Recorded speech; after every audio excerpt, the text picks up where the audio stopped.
When I got into an Ivy League grad program, my in-laws held a family dinner to celebrate my husband's new gym membership. My news wasn't mentioned. My husband said, "It's not a competition." So I stopped competing. I focused. I graduated. With honors. The next time they saw me was on TV, at a panel, talking about gender dynamics in marriage. I never said their names. But they knew. I'm Allie. I'm from a working-class town just south of Dayton, Ohio. Small place. People go to church, raise kids young, retire early if they're lucky, and gossip even when there's nothing to gossip about. I never fit. I was the kid with a library card that got worn out every month. I wasn't a genius. I just worked hard. I stayed late after school. I read when other kids partied. I didn't do it for praise. I did it because I wanted out. By the time I met Ryan at Ohio State, I already had a plan. Sociology degree, then grad school, hopefully Ivy League.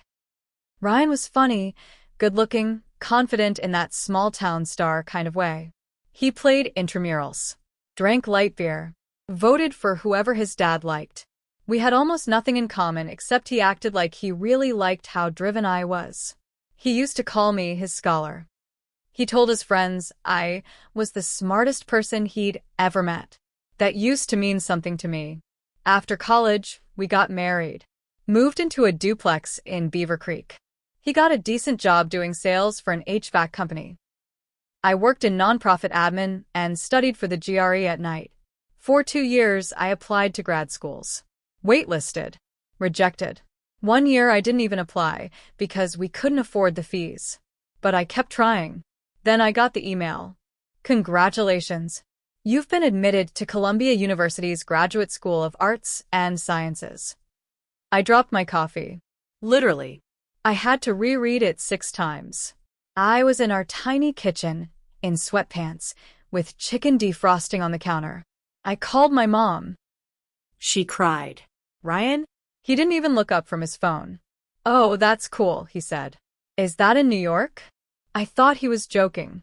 I said, yes. Columbia, Ryan. The Ivy League one. In Manhattan. Right, he said. I just mean that's far. You really thinking of going? I stood there, blinking at him like he'd grown a 3rd arm. I said, I've worked for this for years. He replied, well, it's a big decision. Don't expect me to quit my job or anything. I felt the floor shift under me. Like I'd been holding up this picture in my head. Us, together, growing, and someone smashed it. He didn't ask to read the acceptance letter. He didn't tell anyone. He didn't even post it on social media. Then came the dinner. His mom called on a Wednesday and said, we're having a little dinner Sunday. Just family. We want to celebrate something exciting. I assumed stupidly it was for me. I got a dress. I even bought wine I couldn't afford.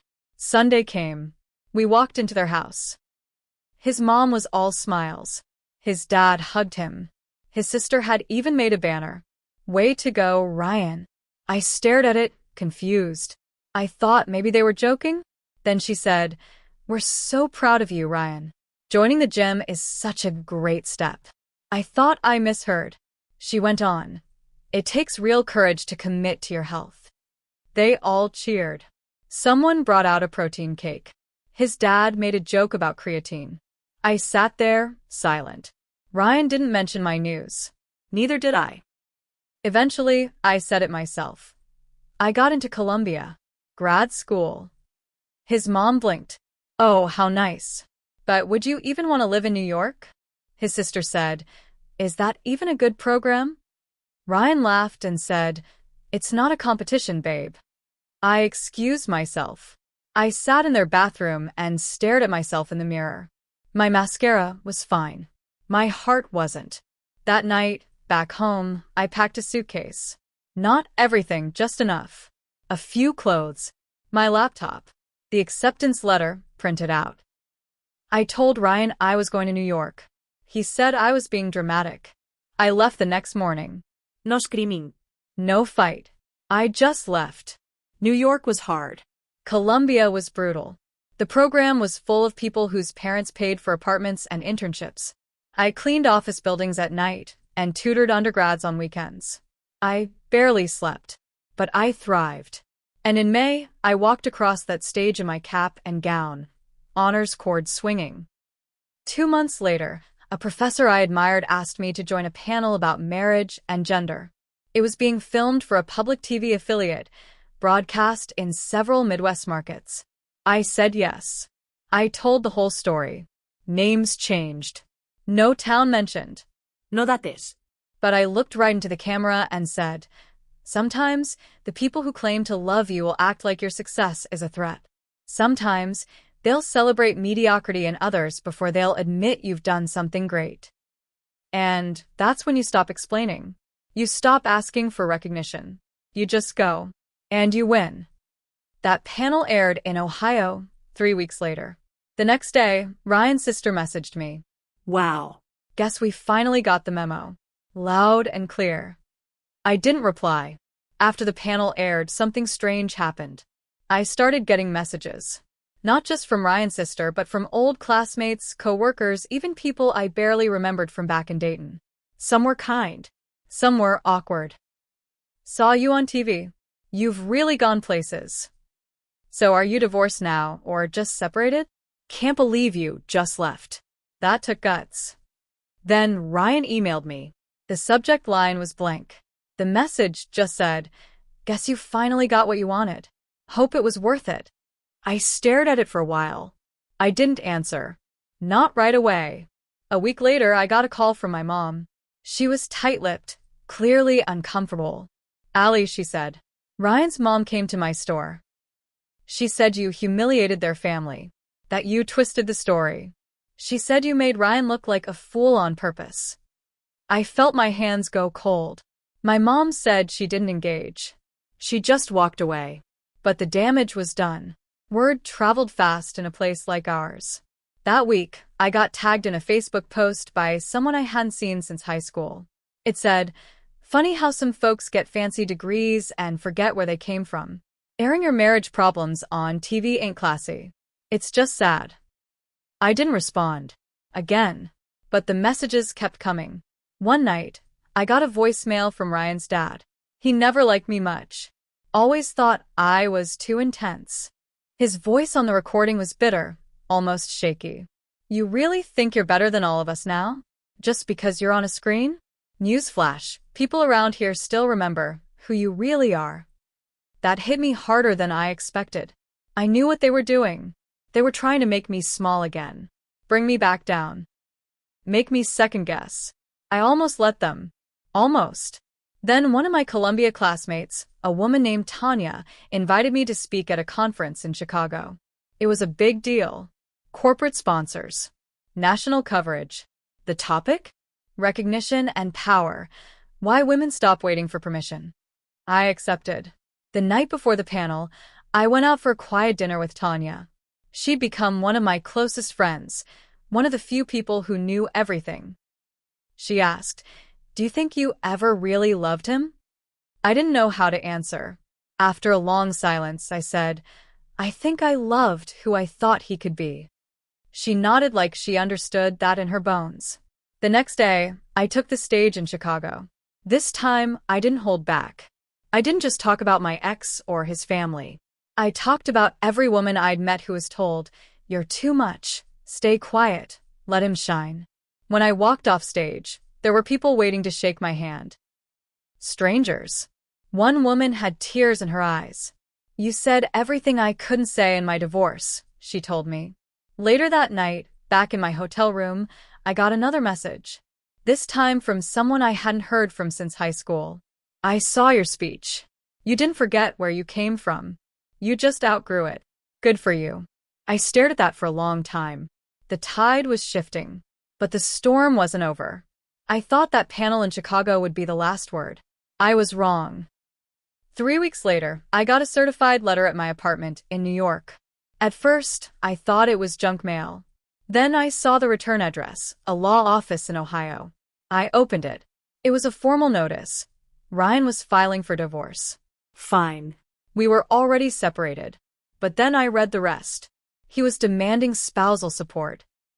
said he had suffered career harm from my public misrepresentations and could no longer pursue promotions or develop business leads because of the way I depicted him on television. I laughed out loud. Then I started shaking. He wanted me, a woman who scrubbed floors and graded essays for years while he played Xbox, to pay him. I called the law office. The secretary said, "Mr. Dawson has made clear he believes your televised comments were damaging and defamatory." I said, "I never said his name. I never said the town. What's defamatory about that?"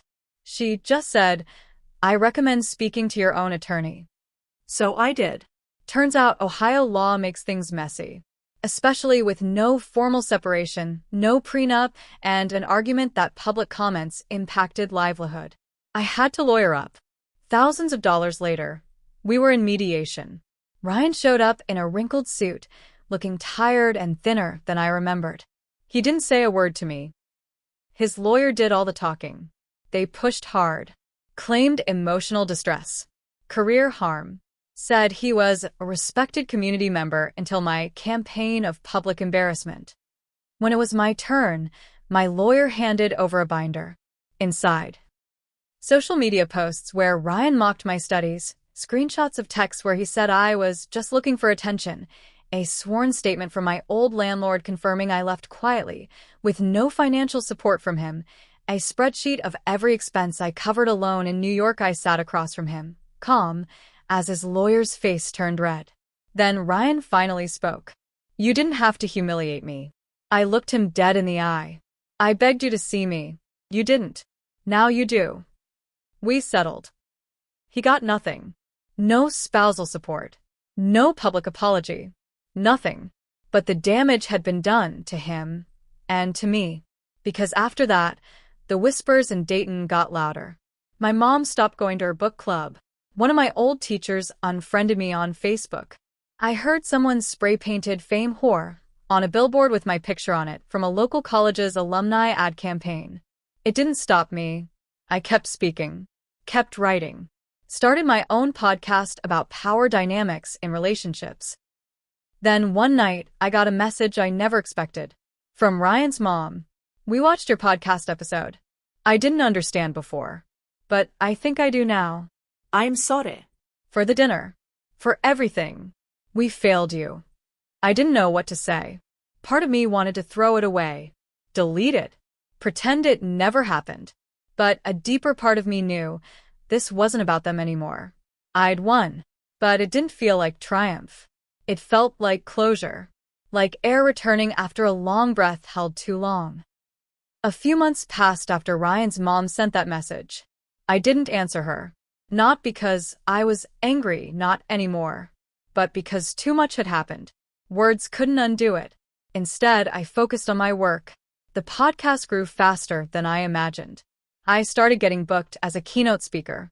I was invited to write op-eds. A publisher even offered me a book deal. Quiet Power. Women Who Walk Away. It was more than success. It was a life. Then came the invitation. An Ivy League conference. Hosted at Columbia. On institutional gender bias. They wanted me to give the opening speech. Not as a student this time, but as a thought leader. The night before the speech, I walked the old campus alone. Same sidewalks I'd run across when I was late to class. Same bench I sat on that first lonely week in New York, eating cold noodles out of a cup. I barely recognized that girl now. That night, I checked my email before bed. There was a message from Ryan. Just one line. "I watched your panel from Chicago again. I didn't get it before. I do now. And I'm sorry I ever made you feel small." I stared at the screen for a long time. Then I closed my laptop. The next morning, I stood on that stage at Columbia.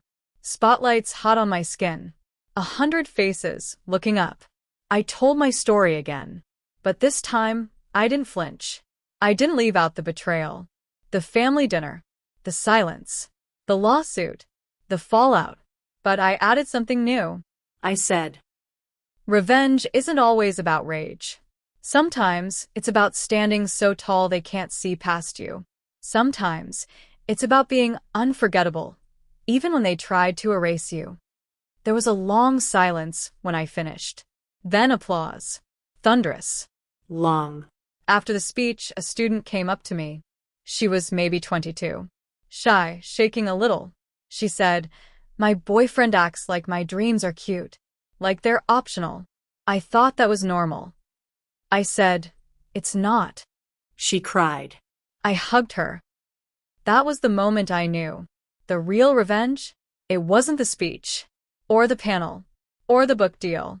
It was becoming the woman no one could ignore. The woman I needed when I was younger. Ryan faded out after that. I heard he moved to a different town. Changed jobs. I think he remarried, someone local, quiet. Good for him. I don't hate him anymore. But I never forgave him either. Because here's the truth, the people who love you shouldn't compete with you. They shouldn't punish you for shining. And when they do, You don't beg. you don't shrink. You leave. You rebuild. And you let them watch. From far away. Where they belong.